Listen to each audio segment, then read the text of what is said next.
Ново формирана фирма со двајца вработени добила тендери вредни на 9 милиони евра, тврдат од СДСМ. Фирмата била без историја, без искуство и без портфолио.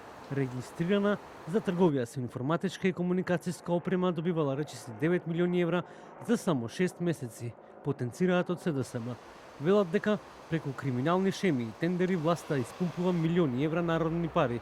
Потенцираат дека од 6 државни тендери 4 се склучени со генералниот секретаријат на владата. Основана е од извесен Кристијан Арсовски и има само двајца вработени. Да, добро слушнавте. Двајца вработени со речиси 9 милиони евра добиени пари од граѓаните. Последниот договор е рамковна спогодба за софтверски лиценци за виртуелна платформа во вредност од 8 милиони евра. Како е можно за толку кратко време фирма со двајца вработени да добие речиси 9 милиони евра? Ако ова не е класична шема за испумпување на парите на граѓаните преку фирми блиски до власта, тогаш што е? И секако, едно од прашањата е дали Кристијан е во роднински врски со поранешниот портпарол на ДПМН Димче Арсовски. Денеска СДСМ повторно покажа и докажа дека влијанието од заевизмот и многуте лиценци поделени за одгледување марихуана се уште владеат во СДСМ, реагира поранешниот портпарол на ВМРО ДПМН Димче Арсовски.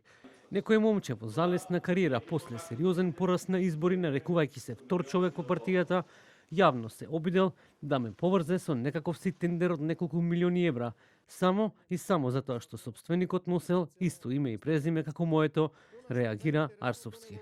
За да биде детално јасно, ниту го познавам човекот кој е сопственик на фирмата, ниту сум го сретнал, ниту знам како изгледа, ниту ми е роднина во било која основа. Единствено што е исто презимето. Немам никаква врска со никаков тендер, ниту пак сум имал било каква врска со државни тендери. Иако во прашална форма, моето име и презиме беше споменато на пресот на СДСМ, тенденциозно со намера да ме вовлечат во нивни креатури и да ги манипулираат граѓаните и јавноста, па затоа јавно барам извинување од СДСМ, ако им остана малку достоинство. Од СДСМ ги повикаа јавното обвинителство, финансиската полиција и антикорупцијската комисија да реагираат и да отварат истрага.